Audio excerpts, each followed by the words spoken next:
Hey everybody, welcome to the channel. We're here at the carving yard. We're going to get ready to do some snow blowing over there so we can get back to where I normally carve. But today we're going to be taking a look at the Powersmart snowblower, 212cc, 26-inch cut. All right, Powersmart sent me this to do a review. We already did an unboxing and assembly video. So I haven't started this yet today. I just pulled it off the ramps and we're going to fire it up and get this thing to work. Now, I will admit, this is not the first time using it. We had a storm earlier in the week and I decided to just use this snowblower instead of mine. But I didn't get any footage of it because it was dark, late at night kind of stuff. It performed well, through snow well. We had about 3 to 4 inches. It barreled through it good. It did the banks from snow plows at the end of driveways. We actually did 9 houses. So we did 9 driveways, 9 sidewalks, and I worked it. This thing probably was ran several hours, and it performed well. Now there were a few quirky, well, at least one big thing that kind of bothered me. And that was right down here with the axle. All right, so in my unboxing video, I threw out these plastic pieces, which I had the other one in my pocket. Luckily, I still had the trash, so I pulled these out. When this is shipped, these are on the axle to have it like in place, and I chucked them. Well, I had to pick them out of the garbage because I needed them to fix the machine. So back to the axle real quick. This side of the axle has a snap ring that keeps that shaft right from moving, kind of, but there's also a bushing in here, so it mostly keeps the bushing in place.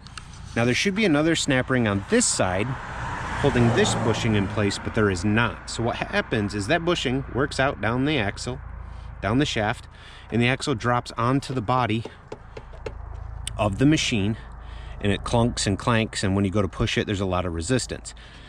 In order to fix that, what I did was I put some used motor oil on the shaft. Probably shouldn't say that, right? I put some grease on the shaft, and then I put that plastic piece that it was shipped with on the shaft and hammered the wheel over just a little bit, so it kind of smushed it, and put the pin back in the wheel and all that. And that's how I finished snow blowing, just as a quick fix. Now I've reached out to Powersmart, told them the situation, I've sent pictures, and we will do a follow-up review once they respond and see what they have to say. With that, let's get this thing fired up, and then we'll spin it around and start cleaning up. You guys can see how well it works. So you got to prime it about 3-4 times, pull it once, it'll kick, and then I usually have to prime it again before it fires up for good. But it usually don't have a problem starting it.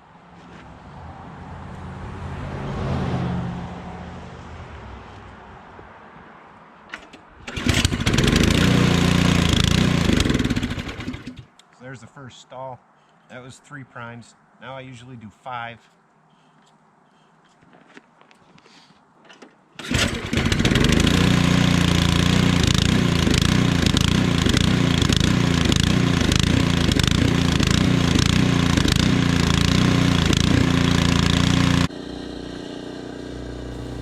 Alright guys, so in that last shot you could kind of hear the snowblower surging. I was just playing around with the choke a little bit before we got over here to start snowblowing. Now, if you let it warm up a little bit, the surging pretty much stops. You can play around with that choke just a little. You don't have to make a lot of big adjustments. It's mostly just let the machine warm up and it tends to not surge.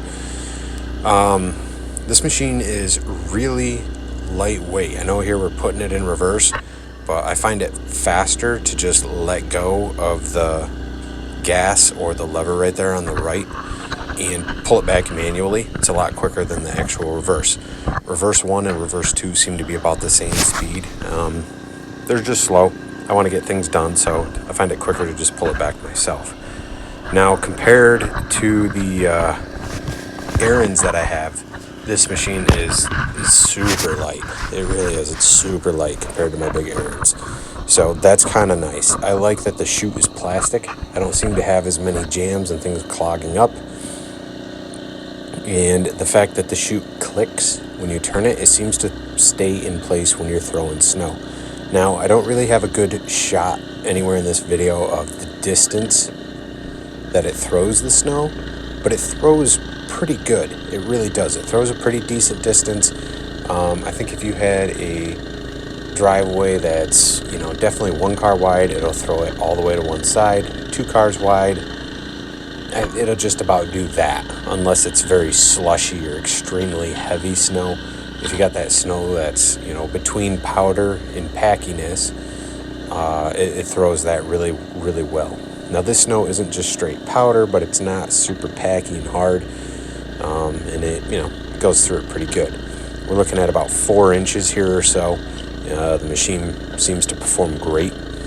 I do want to recap, though, about those axle pieces I was talking about, those black pieces. Now, the way it was shipped and everything, they looked like they were just guards to protect the axle.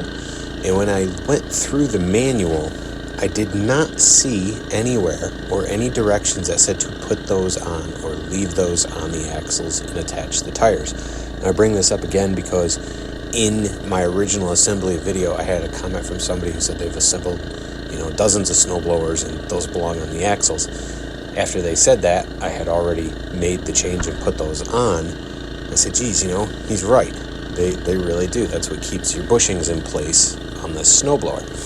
I went and looked at my other snowblower, and the pieces that hold those bushings in place are metal.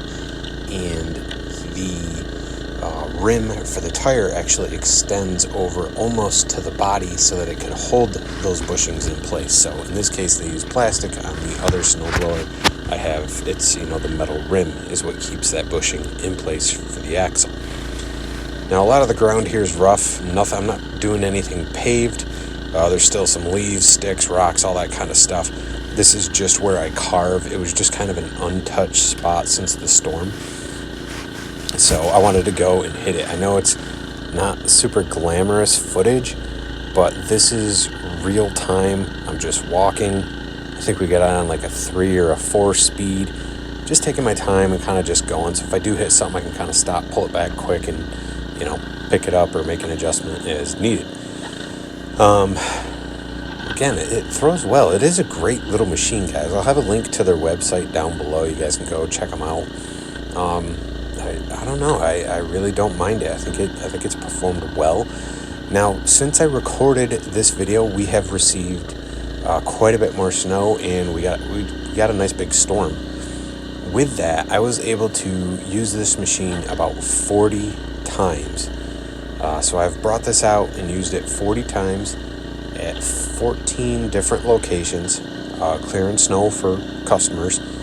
And this thing performed great. It was easy enough to get in and out of my truck using ramps. I would drive it up one-handed, stand to the side, and just kind of unload it the same way, let it kind of bounce its way down, guiding it a little bit with one hand on one handle, stepping to the side. I don't know. I know it's not this great big name brand that, everybody would know in their home, but it seems to perform really well. Now, some of the other things I had mentioned, I'd reached out to Powersmart for different parts and things. They had no problem sending me what I needed, what I was missing. So, if you were to get this machine and you find you're missing something in the box, it's a great idea to just reach out to their customer service, say, hey, I just received this, this is what I'm missing, and they'll get it to you. If it were up to me and I worked there, I would be suggesting they tape the boxes that these are shipped in. Just some good sturdy tape or several layers of tape on all the edges. All the edges where it folds over, you guys, you know what I mean? Because I think that's what's I think they're losing parts through those spots, through transit. When these things get shipped, bounced around, stuff falls out, it happens. So taping up a box, that can go a long way. What else can I say? I mean, you guys are watching it perform. I know you're not really hearing it run because I'm talking, but I'll try to make sure the volume's up once I have it edited a little bit here. But honestly, it's not surging crazy. It's just working. It's not bogging down on this stuff. Again, it's not super packy, and it's not real fluffy. It's that in-between stuff. But it does a nice job, in my opinion. And like I said, I've done about 40 different locations, not even including what we did here in this video. About 40 different locations. Now that would include sidewalks, a couple really big driveways, a couple small driveways, stuff in town, things like that, pathways. Basically, I've got 14 houses to go to, clear their driveways, clear their sidewalks. So that's you know, and driveways could be anywhere from single file, 2 cars deep, to 4-car driveway, you know, 2 deep, side by side kind of thing. Now, those jobs, I mean, I was getting through those jobs in about 20 minutes a job, 25 minutes a job with this snowblower, and having to, you know, shovel their steps off and things like that. So I felt like it was working pretty quick, and it, you know, it held up. I really had no issues.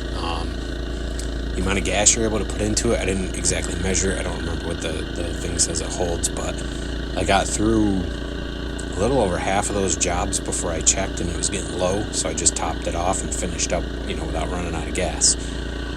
Now that I've ran it a few more times, when it comes to starting, I prime it about 3 or 4 times, pull it over. Sometimes it stalls, and then I just prime it 3 times, it fires up and stays on. I shut it off from job to job, and I have found that when I get to the next job after shutting it off, I just prime it 2-3 times and it fires up. If I don't prime it, it seems to lose what's in it, so it won't start. That's been kind of hit or miss. Sometimes I have to prime it, I guess, and sometimes I don't, but again, that seems to be hit or miss. I don't know, I like it, honestly. I like it. The light is something that I'm a little disappointed in. The light runs off AAA batteries. It is an LED light. I haven't even put the batteries in it, to be honest. I really haven't even used it. I just wish the light ran off, you know, a power source when the motor's on, the light be on. But at some point here, we'll get the batteries in so you guys can see that. It won't be in this video, but I do have a feeling we're going to be using this quite a bit this year, and we'll have some more follow-up videos on this snowblower. And as long as it makes it through this year, we'll be running it again next year, you know. I'd like to continue to follow up on my snowblower reviews because I think it's important to see, great, they worked year 1, but do they work year 2? Do they work year 3, you know?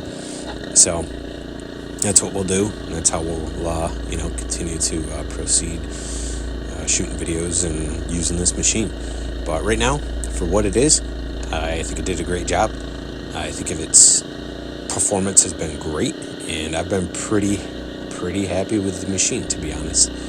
So, hope you guys are enjoying the video. If you haven't already, give me a thumbs up, hit subscribe. I got a lot of review videos on here if that's what you guys are into. We review another snowblower, review chainsaws, and just some other things. If you guys don't know, I do a lot of chainsaw carving on this channel, so you guys can be sure to check out those videos as well. Hey, when you guys hit subscribe, be sure to hit that bell, hit all, make sure YouTube notifications are on so you guys don't miss any future uploads. I really do appreciate it. This channel's been growing crazy, and it's all because you guys hitting like, hitting subscribe, leaving me a good comment, all that great stuff helps bump the YouTube algorithm and makes YouTube say, oh, there's something worth watching here. They share my videos and get my channel out there. So for those of you that don't know, creating YouTube videos, chainsaw carving, building rustic furniture, and most recently producing canvas signs and canvas picture prints is what I do full time. You know, doing the snow removal and stuff is just something I do on the side in the winter. You know, got to have that little bit of side job, those little quick cash things, right? But this is it. This is what I do. So by building this channel, you guys are helping me continue to do what I love and not have to go back to a job that I don't love. So I really do appreciate it. You guys rock. Thank you to all my members. Thank you to everybody that watches and hit subscribe and giving me a thumbs up. I really do appreciate it. You guys are awesome. Well, as you guys can see, real time, we cleaned up this little bit here. It fires up easily enough. There are a few things in using it. There's not much of a difference between reverse 1 and reverse 2. Honestly, I just let go of the gas and pull it back by hand. It's faster doing it by hand. This machine is pretty light compared to other brands that I have. Another brand that I have and I've done reviews on before. Pretty light, so it's light enough to just do it by hand, in my opinion. Now, something this is missing that I have on my other snowblower, which is the ability to turn the auger on and the throttle at the same time, hold the auger down, release the throttle, and the machine will keep moving. This gives me the ability to change the chute while I continue to snowblow. This machine doesn't have that option, so you end up having to stop one or the other and turn it by hand. Normally you stop moving, I keep the auger going so it's clearing itself, and then I move the chute where I want it. As far as speeds go, there's a little bit of a speed difference from 1 to 6. Once you're snow blowing and you're actually hitting snow, it does die down, but you know, there is still, it's a decent walking speed. Let's see here. It doesn't use a ton of gas. Like I said, I did 9 driveways and 9 sidewalks, and then I came home and did our own, and I think I did fill it up, but it didn't use a full, I think we used about a full tank of gas, to be honest. So it did well there. Let's see here. The one thing that I wish it, so it does have a light, all right, LED lights. The one thing that I wish it was is I wish it was wired in directly. It's not. It does run off AAA batteries, and you got a light switch right here. I do need to put those in because we have a big storm coming, and more than likely I have to clean up at night. Now, here it is, right, for on and off. There's no on and off switch. We've got our choke, right? I put choke on full bore, prime it. Right here's your primer. A few times, you're good to go. I pull this key out to shut it off, put it in to turn it on. You got a rip cord. It does have a power starter right here. You plug a lead cord in, hit this red button, click, click, click, click, and it'll fire up. Now, I don't usually use those. I just do it by hand. As you guys saw, it started easily enough, you know, for a brand new machine. Time will tell, like most things, you know, we'll work it and see how it goes. It does have a nice pick here for the chute. That's just in the back of the truck. What else can I go over? If you guys have questions about it, you can ask in the comments and I'll do my best to answer. Something I do like though is this plastic chute. Plastic chutes, in my opinion, seem to not clog as much as a metal chute. Metal chutes seem to, I don't know, get sticky. There ends up being snow in there. Like when I'm throwing slush and things, this was clearing out pretty good the other night. I did do a quick video on how to adjust the skid plates. I just put that up earlier this week. Maybe I'll have it popping up here or somewhere in the end under the reviews deal so you guys could check those out. Now this is a 2-stage, so we've got these guys here in the front, and there's one on the inside that helps throw it. Looks like we hit some nice grass over there, but I mean, machine's not doing too bad. Doing pretty good, you know, for what it is. It's been throwing well. The other night when I was clearing the ends of the driveways, you know, from the snowplow going by, it was throwing that snow pretty good, pretty decent. It did the job. My concern is that axle setup. Like I said, once I hear back from them, we will end up doing another follow-up video. We'll probably do several on this. I'm gonna just work this machine, you guys. I am. They sent it to me to do a review. This is the second review on it, basically. The first one was unboxing and assembling, and this is like our first review video for you guys. We are supposed to get a storm later this week. Now, you guys will watch this on Saturday. The big storm will have already come, and I'm going to try to get footage using it there as well. I have snow removal jobs to do this year, and I'm going to use this machine until it's no longer usable. Then I'll bust out the other one that I have and use that. But we're going to work it. You know, we are really going to work it and put it to the test. You know, I have a link down below so you guys can go to their website, look at pricing, look at different things that they offer. Again, this is a 212cc Powersmart 26-inch snowblower. But for what it is, it's not too bad. And yeah. If you guys enjoyed the video, and even if you didn't, be sure to give me a thumbs up and hit subscribe, guys. I got some other reviews going. I do some chainsaw carving, I build rustic furniture, all that kind of stuff. You guys be able to check out those videos. Thanks for watching, and I'll see you next time. Bye.